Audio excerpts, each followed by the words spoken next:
ગીર સોમનાથ જિલ્લાના તાલાળા શહેરમાં આરોગ્યને ગંભીર નુકસાન પહોંચાડતી સુગર ફેક્ટરીની કાળી ભૂકી સામે મહિલાઓનો આક્રોશ જોવા મળ્યો।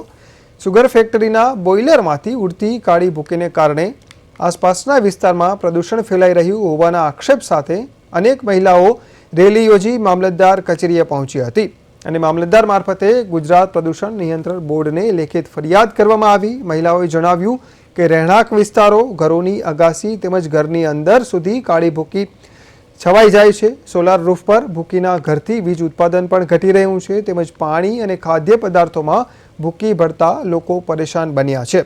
શ્વાસોશ્વાસથી ગંભીર બીમારીઓ ફેલાવાની ભીતિ વચ્ચે મહિલાઓએ પ્રદૂષણ તાત્કાલિક અને કાયમી રીતે બંધ કરવામાં આવે તેવી માંગ કરી અને 15 દિવસમાં કાર્યવાહી નહીં થાય તો ઉગ્ર આંદોલનની ચીમકી ઉચ્ચારી છે।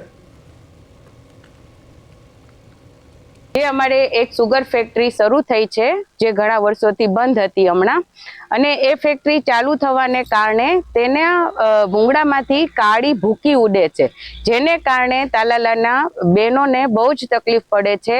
એમના કપડાં નથી સુકવાતા, ફળિયાનું જે રોજિંદુ કામકાજ હોય છે એ નથી થતું, અને બારી થોડીક પણ ખુલ્લી રહી જાય છે તો ઘરની અંદર પડદા અને બધી જગ્યાએ એ કાળી ડસ્ટ ભેગી થઈ જાય છે, જેને કારણે બહેનોને અત્યારે હાલાકી બહુ જ ભોગવવી પડે છે। તો એને કારણે અમે શુભ સ્વાસ્થ્ય માટે લોકોના ગીરની પ્રકૃતિમાં બધાનું સ્વાસ્થ્ય સારું જળવાઈ રહે તે માટે અમે મામલતદાર ઓફિસે આવેદન પત્ર આપવા માટે આવ્યા હતા। લોકો આ ફેક્ટરીની ભૂકી માટે છે ને ફેક્ટરીએ અને અહીંયા મામલતદાર ઓફિસ આવેદન પત્ર દેવા માટે આવ્યા હતા। અમે લોકોએ શાંતિથી એ લોકોને આમંત્રણ પત્ર આપ્યું ને અમારી સમસ્યા હતી એને અમે એને કીધું છે, અને અમને એ લોકોએ 2 તારીખ સુધીની તારીખ આપી છે કે 2 તારીખ સુધીમાં અમે લોકો આમાં કંઈક ને કંઈક કરી લેશું અને તમને ભૂકી ઉઠતી બંધ થશે।